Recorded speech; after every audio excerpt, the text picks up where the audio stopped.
ሰላም እንዴት ናችሁ? የኢየሱስ ስም የተባረከ ይሁን። ኢየሱስ ብቻውን ያድናል። እንግዲህ ምንም ማድረግ አይቻልም። ስሙ ይሄንን ጉድ ላይክ በማድረግ ጀምሩ። እዚህ ጋር ይቅርታ ዘርፌ ያልቅሳለች እና እንባዋ እንዴት እንደሆነ አሳያችኋለሁ። እዚህ ጋር ዘርፌ ያልቅሳለች ይቅርታ እና ሰይጣን አትጠቅሚም ብሎኛል። ዘርፌ ሜካፓ እየተበላሻባት እንባዋን እዚህ ጋር ታርጋለች። እንዳይሳሳትብኝ ነው ክቡራን ተመልካቾቻችን። መነጽር የላትም። በዚህ እንለያለን። መነጽሩ የኔ ነው። የውሸት ለቅሶ ልብ በሉ። የውሸት ለቅሶ ምን አላት? ሰይጣን ይመጣና አትጠቅሚም፣ ለምን አትሞቺም ይለኛል። እግዚአብሔርን በልቡ የያዘ ሰው፣ ስለ እግዚአብሔር የተሰደደ ሰው፣ ላውም እግዚአብሔር ካለበት ቦታ እንዴት ሰይጣን ይደርሳል? ጥላውን አይቶ እኮ ይደነግጣል። አንተ ሰው ከኔ ምን አለ? ይርቃል እኮ። እንደምትለው ከሆነ ዘርፌ ልብ ውስጥ ኢየሱስ ነግሷል። ታዲያ ኢየሱስን አጥፍቶ ሰይጣን ምን ቦታ አለው? ምን ትላለች? ቅድም ልክ እንዳልኳችሁ ዘርፌ ሰይጣንን የምታናግርበት ኢየሱስን ያላዘችበት እውነቱ ምን ይላል? ሰይጣን እውነቱን ነው ትላለች። ተመለሱና ስሙት። ሰይጣን እውነቱን ነው። ይሄን ካለች በኋላ ምን ብላለች? ድጋሚ ያልቅሳለች ዘርፌ። ሁለተኛ ለቅሶ። እንዲህ አይነት እንባ፣ ይሄ እንባው ነው። አስቡ። ሰይጣን እውነቱን ነው።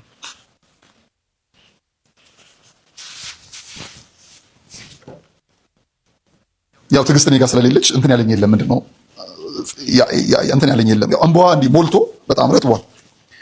የውሸት ድራማ፣ ውሸት፣ የተቀበዝባዥ ልብ፣ የተቀበዝባዥ አእምሮ አያርፍም። ሰላም የለም። ምን ነው የኔ ያልተናደርክ? ጌታ ሆይ ተወሳይታል እኮ። አይ የተናገረችው ልክ አይደለም፣ እውነታው ግን ይሄ ነው ብለህ የምታሳየው ነገር ካለ ማሳያት እኮ።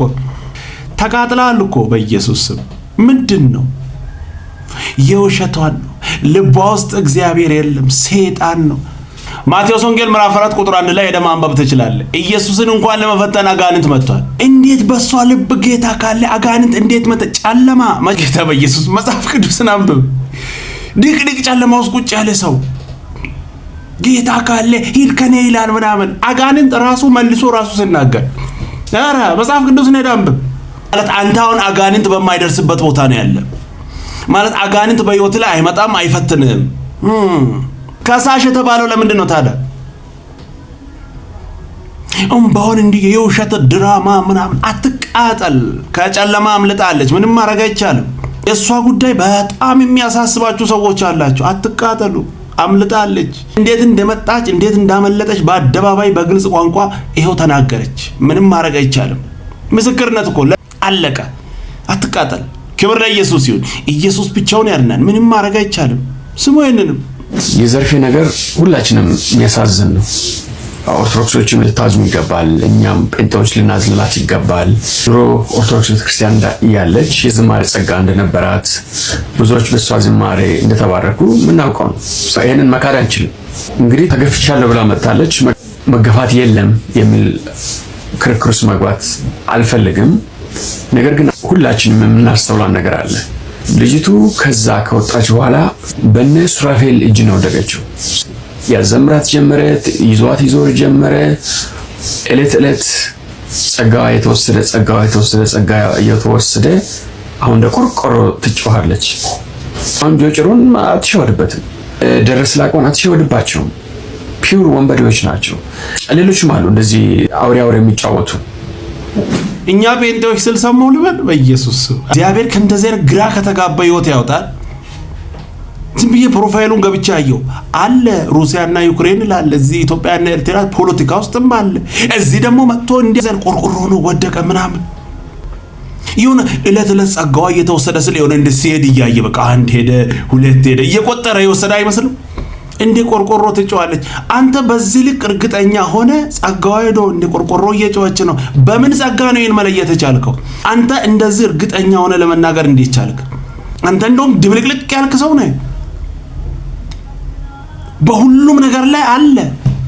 ያንተ የተለየ ስፔሻል ጸጋ አለ፣ ሁሉንም ቼክ የሚያደርግ መንፈሳዊና ዓለማዊ እኮ ግራ ገባ። አንተ የምታወራውን ነገር እኛ እንድንሰማ ነው አይፈልከው? ቢያንስ ትክክለኛውን ንግግር ለምን አትናገር?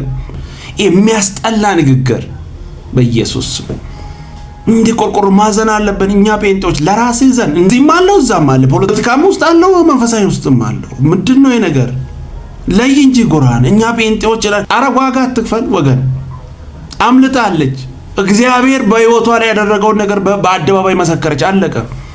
ለምንድነው የምትቃጠሉ? ጻካው ኃይሉ አጀንዳ መሆኑ ነው ላንተ። አሁን ፖለቲካንም እየተነተንከረ አለ እኮ ወደ አዲስ የትም ያልተነዱ 00 አጀንዳዎች አሉ እየመጡ ነው። ፖለቲካ ላይ አሉ እኮ እዛ ግባ እንጂ የማታውቀውን ነገር እርግጠኛ ሆነ ለዛው ከባድ እኮ ነው። እኛ ጴንጤዎች ራስን ቻል። እንደዚህ አይነት ግራ የተጋባ ጴንጤን ያላየው አረ እንደው አንዱን ለይታቸው ያዙ በኢየሱስ ስም። የምታወሩትን ነገር ቢያንስ ሰዎች እንዲሰሙ ደግሞ በትክክለኛው ንግግር በትክክለኛው ቋንቋ ተናገሩ። መጽሐፍ ቅዱስን ያነበበ ሰው እኔ ጴንጤ ነኝ የሚል ሰው እንደዚህ አይነት የሚያስጠላ ንግግር የፈለከው ምን እንድንል ነው? ከባድ እኮ። ክብር ለኢየሱስ ይሁን።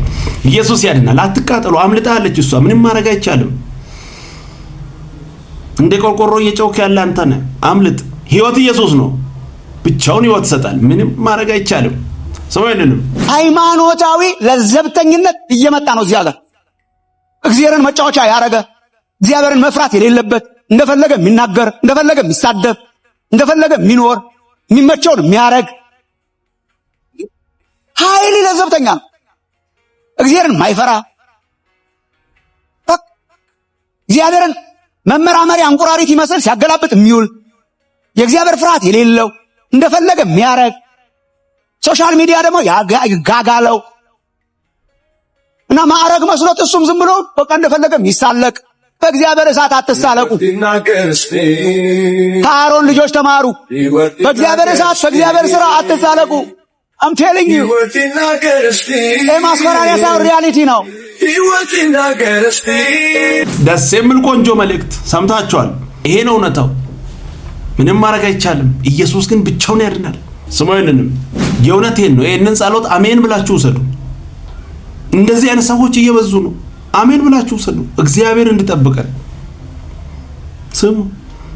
ከግብዝነት አድነን፣ ቲያትር ከመስራት ከመተወን አድነን፣ ከትወና አትርፈን ጌታ ሆይ። ገጸ ባህሪን ወክሎ ከመስራት አድነን ጌታ ሆይ። ለተወለድንበት ሆነን ደግሞም ያን የልጅን መልክ መስለን እንድንኖርልህ አይታጣ ሽታው በላያችሁ፣ አይታጣ መልኩ በላያችሁ። ይሄ ክብር የተባለው የመጨረሻው ነውና ይሄ የመጨረሻ የተባለ የልጁ የመልኩ ክብር ያገኛችሁ። መንፈስ ቅዱስ እርሱን እንድትመስሉ ያግዛችሁ። ተው ሲላችሁ ተው፣ እረፍ ሲላችሁ እረፉ፣ አድርገው ሲላችሁ ደግሞ አድርጉት። የልጁን መልክ በመኖር እግዚአብሔር በዚህ ባርካችሁ። አሜን። እግዚአብሔር ይጠብቃል። ትወና ውስጥ የገባችሁ ሰዎች ውጡ። በእውነት ማስመሰል ብቻ ከላይ ትወና ውስጥ አትግቡ። ማስመሰል ውስጥ አትግቡ። ዋጋ ያስከፍላል። ችግሩ እኮ እንደበዛ የወደቀ ሰው እኮ ኦልሬዲ ወድቋል። የታወቀ ነው። ሰውዬ እንድነሳ ዳግመኛ ቆሞ እንደገና የኢየሱስን ስም እንዲያነሳ ትጸልያላችሁ። በብዙ ነገር ልታግዙ ትፈልጋላችሁ። አስመሳይ ሰውስ እንዴት ትወና ውስጥ ያለውንስ የሚተውን መንፈሳዊ ነኝ ይላል። ህይወቱን ስታዩ የለም። ጌታ ከእንደዚህ አይነት መንገድ ይጠብቃል። ክብር ለኢየሱስ ይሁን። ምንም ማድረግ አይቻልም። ስሙንንም ወዳጅ ያልከው ሲከዳ ነገሮች ሁሉ ተገልብጠው አደጋ ሲመጣብህ ምን ታደርጋለህ? ዛሬ እሱን ነው ማካፈላችሁ። 3 ነገር ከክፉ ነገር ለመዳን በ3 ነገር ተዘጋጅ በማለት ነው የምናጠናው። አንደኛው ለጥበቃ ወደ እግዚአብሔር መጮህ። ቡድን መሰብሰብ የለብህም። እንባ ጠባቂ ጋር መሄድ የለብህም። ስለተቀባ ተልኮ ስላለህ ክፉ መንፈስ እንደ ኩዝ አደገኛ አጥፊ መናፍስት ይልክብሃል እና በዚህ ሰዓት ለጥበቃ ወደ እግዚአብሔር መጮህ። ዳዊት እንደዚህ ጮኸው አቤቱ አምላኬ ሆይ ወደ ምሽጉ ገባ ማለት ነው። የሚቀጠቅጥ ባንተ ላይ ወጥቷልና ምሽግህን ጠብቅ፣ ኃይልን እጅግ አበርታ የተባለው እዚህ ጋር ነው። ወደ አምላኩ ፊቱን አዞረ። ብዙ ጊዜ ክፉ ሰው ክፉ መንፈስ ይነሳብን ወገኖች ሆይ የሚረዱን የሚያግዙን ሰዎች እናደራጃለን። አዋጭ አይደለም። ስጋ ለባሽ በዚህ ሰዓት ሊረዳን አይችልም። ሊያባብሰው ሊያሳስተን የሚችለው።